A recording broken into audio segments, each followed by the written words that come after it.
오늘 설교의 제목은 첫째로 권하노니라고 하는 제목으로 말씀을 전하려고 합니다. 옛날 예루살렘의 시장에서 20년 동안 장사를 하는 어느 상인이 대제사장을 찾아갔습니다. 대제사장에게 저는 이 시장 안에서 20년 동안 장사를 했습니다. 돈을 많이 벌었고요. 손님들의 비위를 맞추느라고 많은 수고를 했습니다.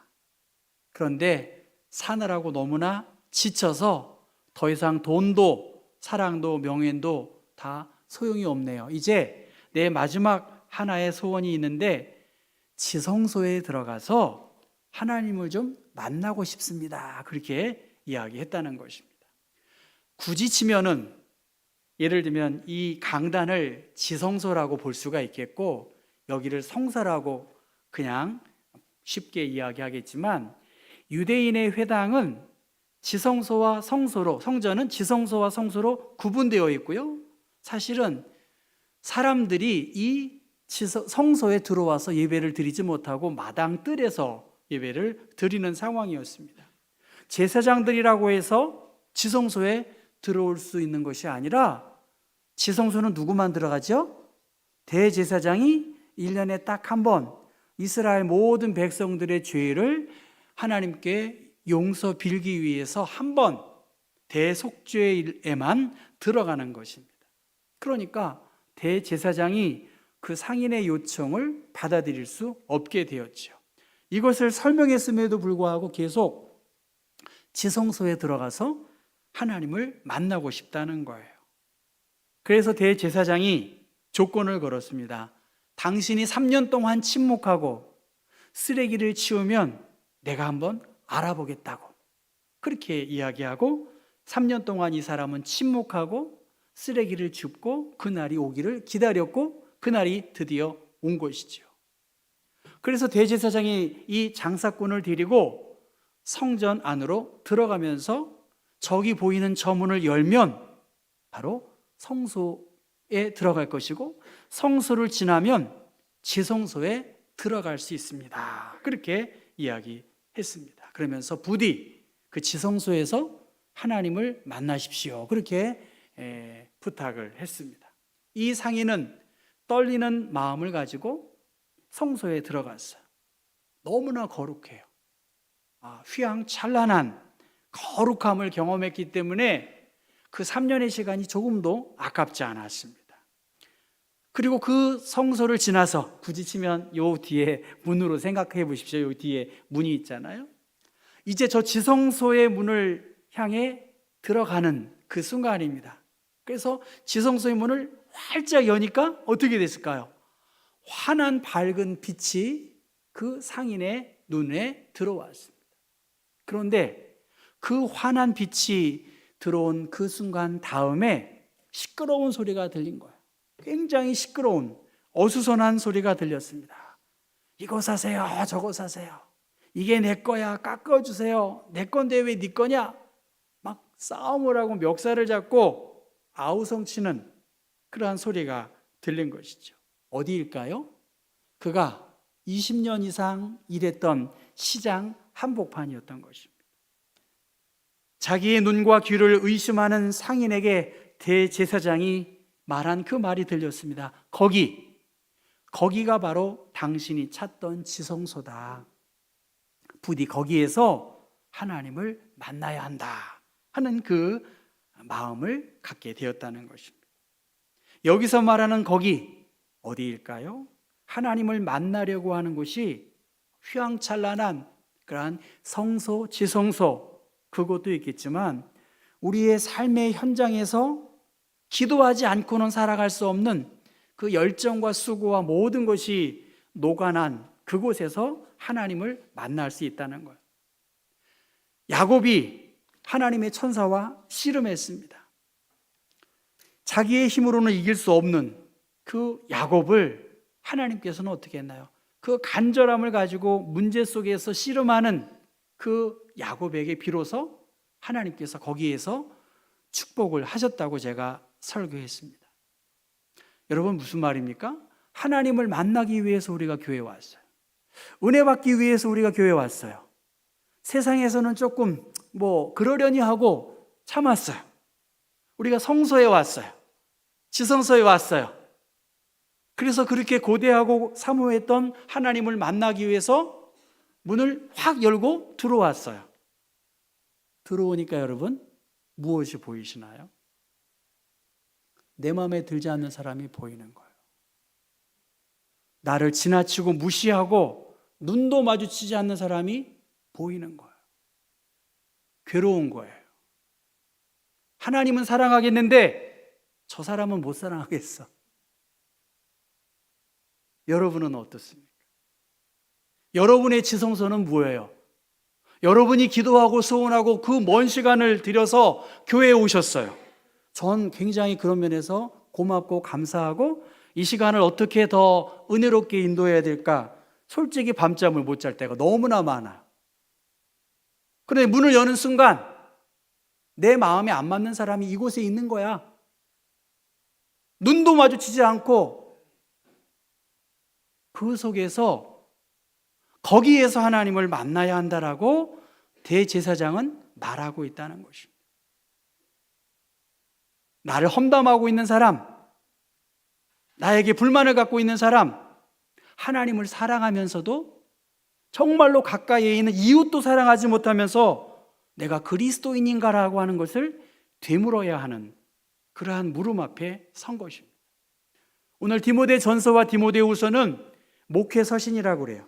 목회자인 디모데에게 목회를 잘 가이드해 주는 책이 디모데전후서입니다. 우리가 알고 있는 디모데는 바울이 1차 전도 여행에서 루스드라에서 바울과 바나바가 청년 디모데를 만난 거예요. 그래서 그 디모데가 헌신해서 전도 여행에 동참했고 바울의 선교 활동을 함께 했던 사람입니다. 그가 이제 에베소 교회를 섬기기 위해서, 목회하기 위해서 몸과 마음을 다하고 있습니다. 그러니까 바울과 디모데,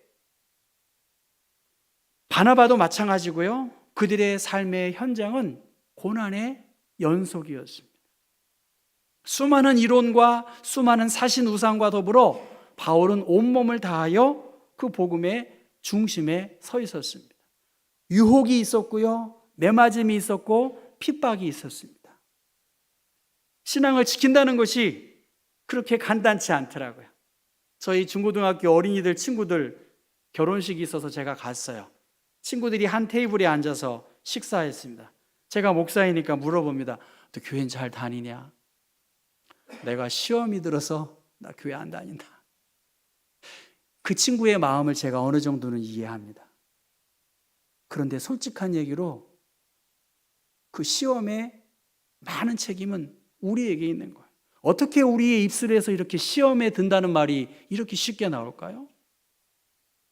그리스도의 그 한없는 사랑이 있는데 어떻게 내 마음대로 교회를 나오고 안 나오고 어떻게 우리가 거룩하신 하나님을 믿는다고 말씀할 수 있겠냐는 것입니다.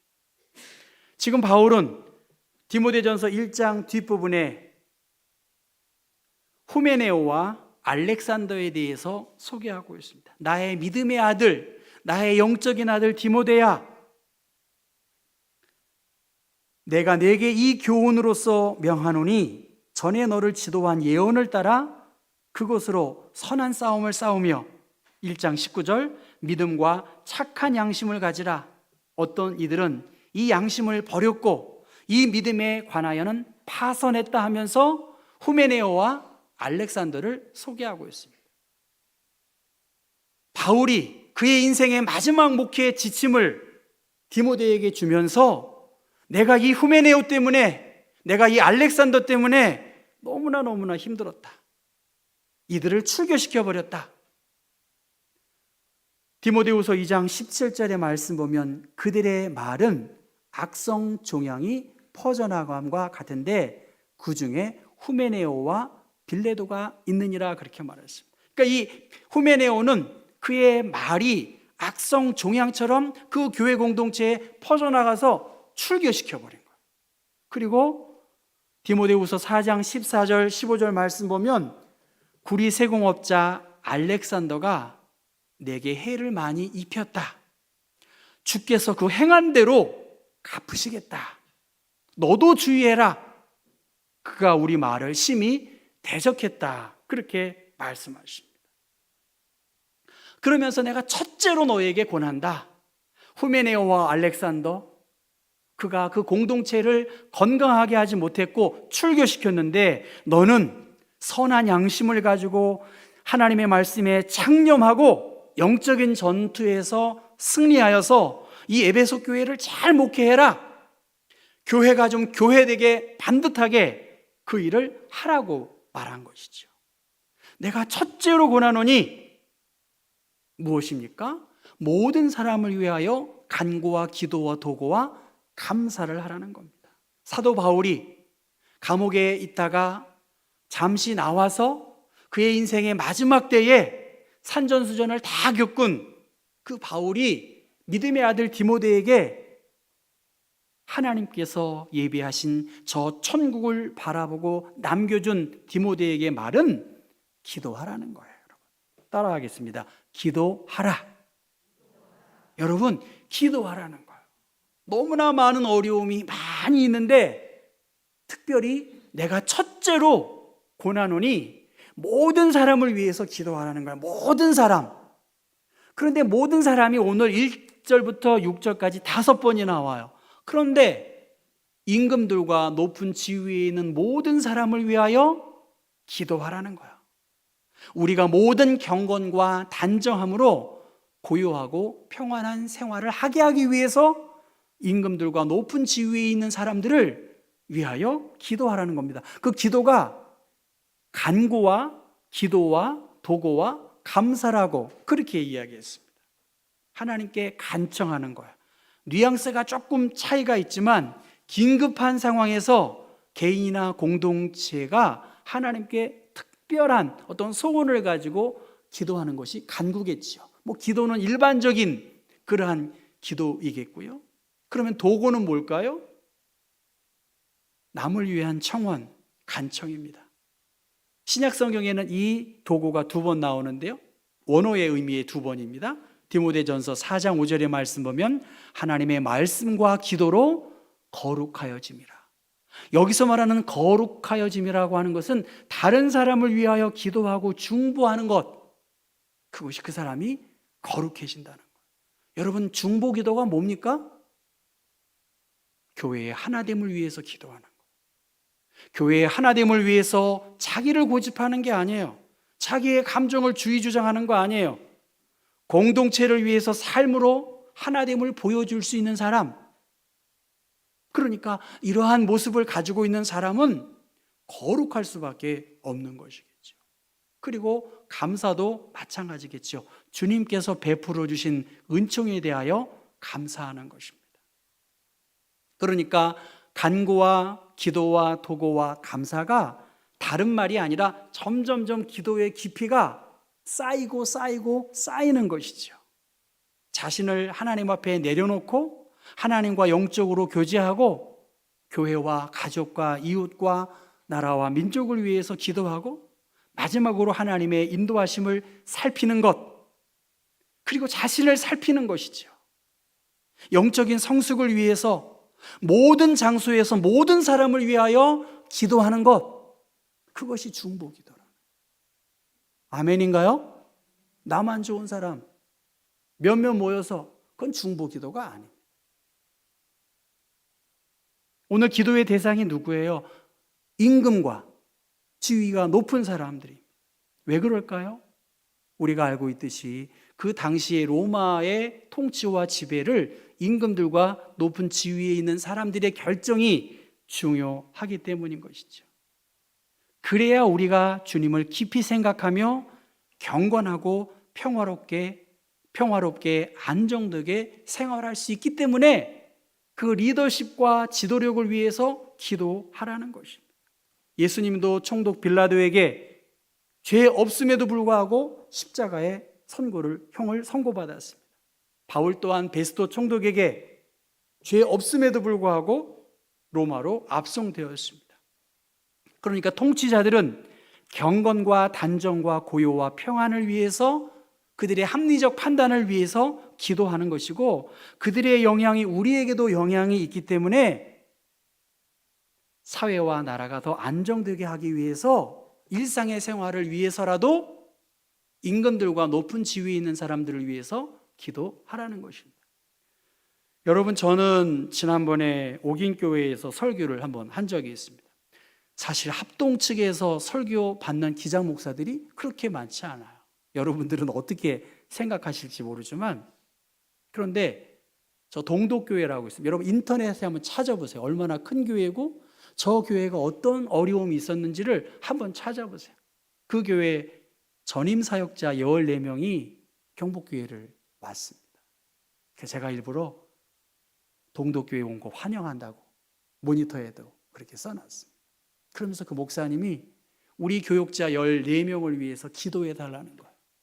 말씀을 좀 달라는 거야. 내가 한 목사를 우리 교회에 초대해서 말씀을 정말 듣고 싶은데 원로 장로님들이 기장 목사 세우면 안 된다고 자기가 너무너무 미안하대요. 여러분, 우리가 잘 모르시지만 그만큼 교단이 다른 상황에서 강단에 선다는 것이 쉬운 문제가 아닙니다. 제가 여기 성가대원들이 저기서 노래도 부르고 제가 여기서 말씀을 잠깐 나누고 기도했는데, 저보다 더 그 교회 담임 목사님이 천마산 기도원 원장이시거든요. 정말로 기도하더라고요. 무슨 말이냐면, 교회가 교회되기 위해서 저분이 얼마나 많은 고생을 하고 했는지, 저는 고생도 아니에요. 아무것도 아니에요. 여러분 한번 찾아보세요. 인터넷에. 얼마나 많은 어려움이 있었는지. 그런데 그가 우리 교회에서 배울 게 뭐가 있겠습니까? 저희보다 10배, 20배가 큰 교회인데. 근데 저는 저분이 참 훌륭한 분이구나. 교파를 가리지 않고 좋은 마음을 가지고 부교육자들도 다 데려오고 우리 교회에서 배울 게 뭐가 있겠어요? 우리 그때 참석한 분들 아세요? 이것도 우리 교회가 배워야 돼. 이것도 우리 교회가 배워야 돼. 그 목사님 그러시더라고요. 그게 왜 그랬을까? 기도한 목사님이고 기도하는 교회고 기도하는 교육자구나. 그 힘들고 어려운 많은 문제를 기도하는 가운데 그 일을 감당하고 있었다는 거예요. 제가 핸드폰을 5년 전에 새 모델로 아주 정품을 샀습니다. 그런데 자꾸만 이 배터리를 충전하는 시간들이 더 많아지고 있어요. 횟수가. 저도 모르게 자꾸만 떨어뜨리는 거예요. 부주의한 것이죠. 뭐 이런 카페트까지는 괜찮은데 이 아스팔트 위에 막 떨어뜨리니까 이 귀퉁이가 나가요. 뭐 그래도 늘 보니까 이게 보호되는 줄 알았어요. 근데 지난 주일 오후에 당회실에서 이렇게 뚝 떨어지니까 액정이 이렇게 금이 갔나 봐요. 제가 그걸 보면서 이런 생각을 했어요. 자주 부딪히다 보니까 더 이상 견뎌낼 힘이 없구나. 작은 상처라도 쌓이면 우리의 몸에, 마음에 이상이 오는구나. 이 상처를 주지도 말고 상처를 받지도 말아야 할 텐데, 저 동독교회의 목회자, 교육자, 그 교회 안에 그 상처와 아픔은 이루 말할 것도 없어요. 그럼에도 불구하고 목사님이 기도로 여기까지 오니까 그 교회가 다시 정상적인 일들을 많이 회복되고 있습니다.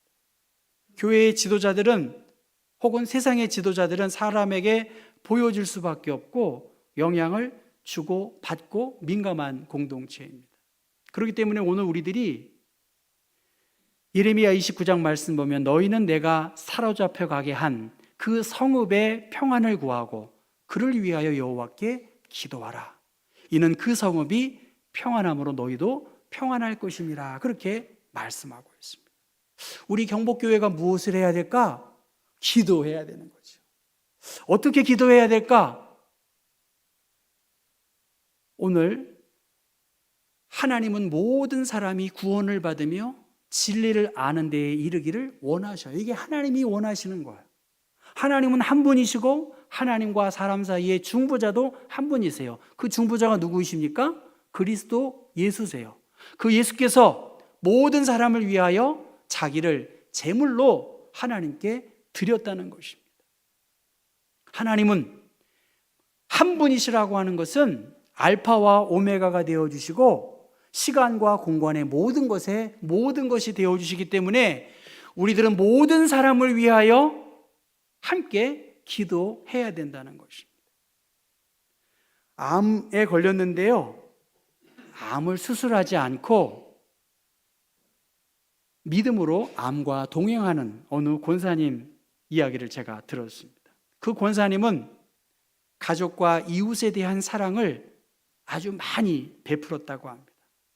그런 그가 그 딸과 살기 위해서 이사를 했다는 거예요. 그랬더니 그 아파트 경비원이 눈물을 펑펑 흘리더라는 거예요. 나를 자식처럼, 나를 정말 어머니처럼, 어머니와 같이 자기가 그 사랑을 받았다라고 그렇게 이야기합니다. 기력이 쇠해진 그 권사님은 외출이 어려워서 집 밖을 나서지 못했다고 합니다. 그럼에도 불구하고 아파트 주민들이 그 권사님의 안부를 묻는다는 거예요. 왜 그럴까요? 그 권사님은 남녀노소를 구분하지 않고 먼저 인사한다는 거예요. 작은 사랑에 대하여 매일 실천한다는 거예요. 지금도 가족을 비롯한 모든 사람의 안위를 위해서 기도한다는 거예요. 여러분 솔직하게 여러분 어떻게 기도하세요? 그렇게 기도를 많이 했는데 과연 무엇을 얻고 어떤 성취를 이루고 있습니까? 자신에게 주어진 모든 것에 대하여 그는 감사하고 하나님이 부르실 그 날을 위해서 그는 지금도 기도한다는 것이죠.